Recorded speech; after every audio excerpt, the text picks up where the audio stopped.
So if we understand the human body, I'll show on Thorsten here, so you can see from the side. By the way, good choice of neck. So from here, see, if I do this, this is like tension exercise for me. But from here, if I move hips, spine, shoulders, here, see, very simple, yeah? And you feel your mortality.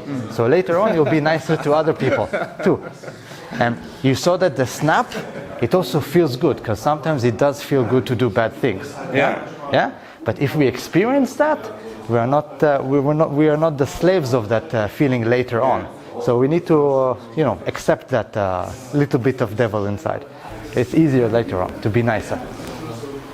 Go on, choke each other.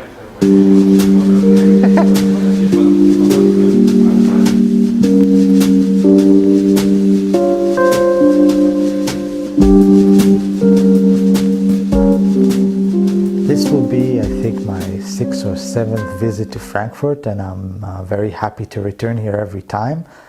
I enjoy visiting Thorsten Dojo for the company, for the great students and spirit of learning that I get to meet here, which reminds me a lot of what I see back home in Israel. And this year, like 2019, we're going to focus on the rope and the chain. The rope and the chain is a wonderful way of reminding ourselves of our mortality, because it's a flying piece of metal that's very smooth and very painful when it meets you in a fast way. So it reminds us of our mortality, of our humanity, and takes away a lot of the tension that we try to control something. Instead, you have to become one with it, the same way that we become one with when we are actually moving with a partner, like a good dancer, instead of someone who just drags something along. My path into the martial arts began at a very young age, where I was sent into wrestling by my family, which I didn't like at all. It was very aggressive. It was very hard on the body, and you had to lose a lot in order to learn.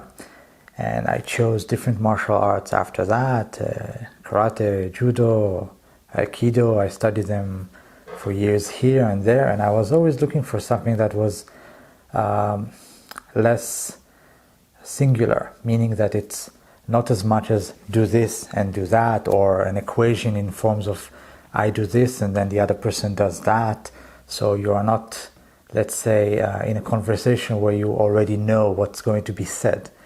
I like, let's say, in music, I like martial art to be like jazz, where you're improvising and you don't know what's going to happen, because that's real excitement, because it doesn't prepare you for real life. It is real life.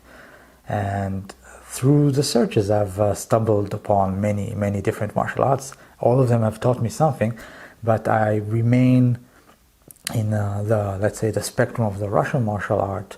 It's more encompassing intuitive movement, intuitive thinking, and it doesn't stamp you in a form of movement in this way or that way. And another thing that I like about it is that, martial art, even for an active duty soldier, it's very little in the time that you spent alive, very little is actually spent performing or doing your martial art. But if you spend your time on the tiniest building blocks of the universe, our own universe, walking, sitting, moving, looking, observing, and most of all breathing, then it's applicable at any moment. Even if you're not awake, your mind is still working, and it will give you something in everything that you do. Yes. So everything that you do from here, look. Yeah? Yeah? The body moves, the shoulders move. The shoulders move, the arms move. You come to attack me, my body moves. See, everything is one. Like so. I don't want to break it a moment. Maybe on Sunday. So you come towards me, I give you whatever it is that you want. Yes? Everything that you want, you can have. I mean, if you don't hit me, something is wrong. Good. So here, as this comes towards you, see here? Body angle. You push, body angle. See? I'm not hitting you, it's the body movement. Back. See? Continuous. Yeah? And you keep moving. Yes? Go. That's fine. Practicing martial art and serving in the armed forces, whether it's military, law enforcement, or even rescue services, is not just about the actual one-on-one or group-on-one confrontation. It gives you a lot more than that. And if we practice and learn the martial art just in terms of self-development, that's fine. But if we have in our mind higher purpose or a higher calling for it, which means not just our survival, but the continuation of our line in a way, it takes us from the place where we are focused on ourselves and we become, from let's say a seed, we can become more towards a forest. If we think about it in a more ecological manner, a soldier in a way is like a fighting ant in an ant farm or in an ant colony, and we become a part of a protector. So we become an integral part instead of just doing something for its own sake. And within the practice of martial art, the practice itself is less important than the commitment and what we gain from it. If we learn to breathe, then it grants us more composure. If we learn to move more smoothly, if we learn to move more as a human being and less as something possessed from the outside, we become more calm and we can affect good change without harming ourselves and of course with creating less harm to others. So if you do practice martial arts and you are in the martial forces, although it's not being said in that way right now, it can give you a lot more than just the practice of fighting. It can give you inner peace, or in a more simple terms, it can give you control through awareness, not control through holding yourself tight and holding the pain inside. Fighting is fighting, and a wise man said again and again and again that if you get punched in the face, most of your plans go out the window.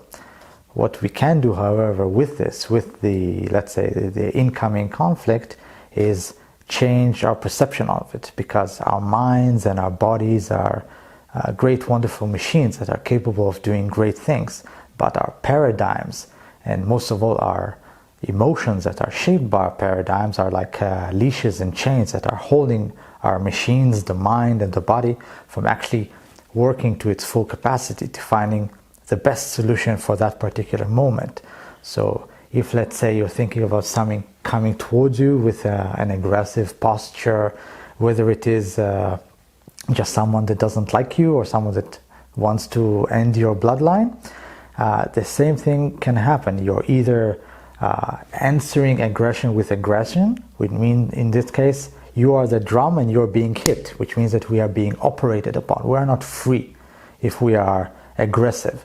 But if we take that aggression and we understand where it comes from, we're becoming a mirror of the other side, then we can become free, and we will not become docile and silent and just like rubber bands that we are being moved from place to place, but we can actually move with a lot more of a lucid mind and a lot more of a relaxed body, because we are not tensing against someone. We're not considering something that coming towards you, something that you need to brace and stop, because you're not trying to answer or equalize the equation. Like if there's a 1 value here, you're not trying to put a 1 here, and then you are clashing, and then it's just a matter of who's bigger, stronger, faster, or just lucky at that predicament. But if you see that 1 and you're saying, okay, let's treat that as a gift, even if it is hate, even if it is murder and evil, if you treat that as a gift, you treat it as something that you can manipulate and move, instead of letting it come inside you. Because if you're pushing against something, you're becoming a structure that is made of 2 points, and both of them are just trying to break the entire structure. So if you release the need to even out the other side, it affects us a lot less, and life becomes a lot clearer, because it's not about your side and their side, and there is not just a binary system of right and wrong. You can become a human being, and you can see the other person as a human being, And as a slight aside from that, if you see the other person as a human being, they're a lot less scary. And you can win by not fighting from time to time. Now here, after you twist, here, you twisted it, now you want the next one, go to here, look. Oh, okay. See, you constrict his movement even more. Huh? And now from here, let him find the solution. Don't push on it. Good. Now here, don't push. Where are you free? Where is your movement free? Which parts of your body are free? Good, good, good. Now here, yes, there. See? Okay, now, you help me a lot, but... a little bit, like from here. If you go to here and you also have a hand, see this? It's not fun. But from here, again, if I push against you, if I try to do something, yes. I get in a bad situation. But from here, if I relax, what's free? Yes, my hips, my legs. Look. Okay. See, that's already there. Swift. See, that's very simple. And it's not about solving the solution, it's like finding what's good inside that solution, you know? You take something that's like psychologically not comfortable or should be psychologically uncomfortable, like a noose around your neck, and you see what you can do good inside that situation. And then you take away the demons from yourself. As you are afraid, but you know why you are afraid. And you know that you can actually do something through that. So it changes you, hopefully, not just the rope. The rope is just a tool. In the series of books Tarzan, there is one thing that, as I read as a child, really influenced me. Tarzan says, obviously in the book, that he's not afraid of the lion because he can hear it. He's not afraid of the elephant because he can feel it moving. What he is afraid of is the poisonous beetle, because he cannot hear it, he cannot see it, and once you step on it, you're through. It's a very vital lesson in life for everything, because it's not about martial arts, it's about being and living a good life, and not promoting this or that value, but being a full human being. So if we are aware of what's coming towards us, and we can judge it, because we cannot not judge everything, but what we can do is let go of that judgment or become aware of that judgment. Let's say, this guy bad, this animal bad, or whatever, or you can call it unclean or negative, whatever. Every tag that you put on something blinds you, because you see the tag, you don't see what's behind it. If you see a fist coming your way, you're focusing on moving or stopping the fist or moving out of the way. But if I'm moving out of the way, I'm being controlled, and my body is not working with me, it's working with the other side. If I see the elbow behind the fist, if I see the shoulder behind the fist, and most of all, if I see the intention behind it, then I can work with the intention, and I can take away the sting without killing the bee, so to speak. I can take away, sometimes I can take away the need to hurt someone else, and through that I can actually see all of them, and I can learn something from it. The other side can also. And if there is a possibility for an interaction, whether it is by contact, by force, by something else, then both sides can get more of a natural coexistence from it. Because if you look at nature, there is no society where there is only predators and prey. The circle of life, if we go to the Disney version, is very simplified, but again, a predator and prey cannot exist without each other. So if we look at things, even bad things, disease, famine, everything like that, something that can also elevate. They're not good necessarily, but they can also elevate us, help us strive for new solutions, become better, or to find new things to do. Then we open ourselves to that, and we shift the paradigm for I need to fix it to okay, how is this helping me? And even if it's not a good thing, you can make it into something that is more positive in your life and in someone else's. Yeah, so here, put the neck on me from the back. Be comfortable with it. So here, like on the neck and on the arms and so on. So no, on the back here. See? Now from here, see? Now here, what you're doing is like, if I fight you, I constrict myself, yes? So from here, look, I release into you, yeah? Now this is very different, see? Because now you might still have the rope, but we are more interconnected, see? And in this position, I'm more free. So if you try sort of like to answer the question that the rope gives you, you're just answering, you're responding, you're late. Exactly. But if you see what's good for you in that situation, you're never in a delay. We kind of forgot to work with the other person also. Yeah. That's a good point. Because this is sort of like a scary medium. And it should be, rope around your neck should not be a good idea. Good sign. For most people. In general. Thank you. Yeah. One of the main players in all martial arts is our own ego. We try to make ourselves better, and so we can show more and move in a better way, and also become more important in the social scale. But if we also pay attention to our own egos when we do that, we can find and see a lot better why we do things like we do. Why do we practice, let's say, punching and getting punched? Is it for what cause? If we do it for self-preservation, for getting to know ourselves, that could be a good thing. But if you're doing it to show how good you are, or to hold the pain within and to try to show how tough you are, then you're actually harming yourself on the inside. And when you're getting punched, you're also conditioning yourself to get hit, to invite the pain inward. And if you avoid that path and you just move with whatever comes your way, then you're less likely to get stabbed once. And also, you are not trying to, let's say, you're not trying to hold on and control the situation, but just become a part of it. And then again, that gives you a lot more freedom not to try to be in charge, because we're not, just be a part of the music. Fear is one of the main keys in learning martial art. When we try to control ourselves, we're sort of like trying to take that fear and put it into a box so we can contain it and we can continue to do what we think we need to do. But fear exists in us, fear exists in all, let's say, higher animals, let's say above, let's say, one-cell animals.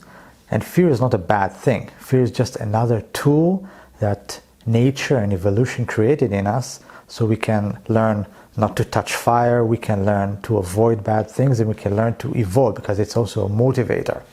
So if we take away the negative aspect that we place on fear socially, but don't be scared, don't be a pussy, and so on, if we take that away and we allow ourselves to be afraid, we can start to gain something from that fear, and we can respect that fear, and it can become a good thing in our lives, because fear motivates us to become better people. Fear can motivate us to become better members of society, and fear definitely tells us to avoid things that are bad for us. So take away the demonization of fear and just allow yourself to play with the situation instead of always trying to control it, to defeat it. And then again, we go back to the beginning where you're born free and you learn to fear, but if you learn to accept fear, then you are free, and with that added tool of fear to help you and guide you on your way. We are born with fear. If we let ourselves be afraid instead of trying to lie to ourselves, then it's a lot easier for us to accept that. And when we accept that, then we can avoid being controlled by the fear. And then we are free and get in even more energetic and motivated to do the good thing.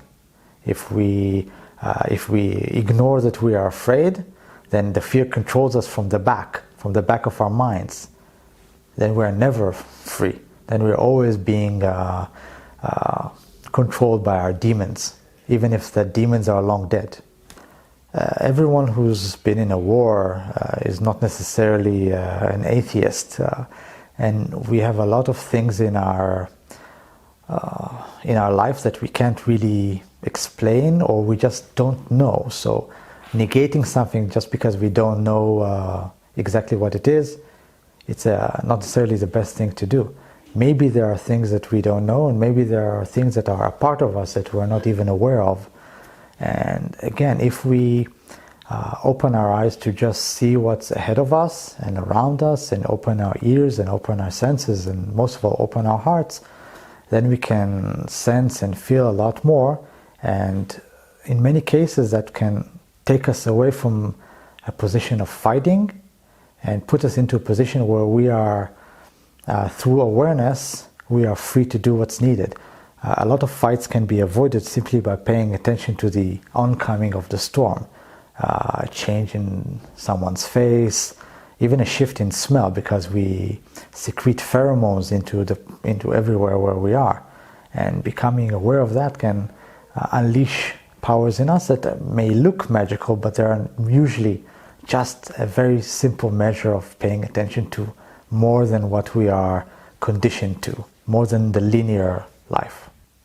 Punching and striking and putting people down to the ground is one of the most popular things that you see in martial arts, in mixed martial arts and so on, what you see on TV and film. But if you think about the actual practice of martial art, it's the practice of day to day. It's the practice of going down to the ground and picking up an onion or something else that you grew up, and doing so in a form that keeps your back straight, in a form that keeps you in a status where you can continue to do so for years and years and not injure yourself. So this practice of being healthy, of learning how to move properly, goes well beyond the actual conflict of person against person, or even military against military, and it gives you the possibility to live and move properly.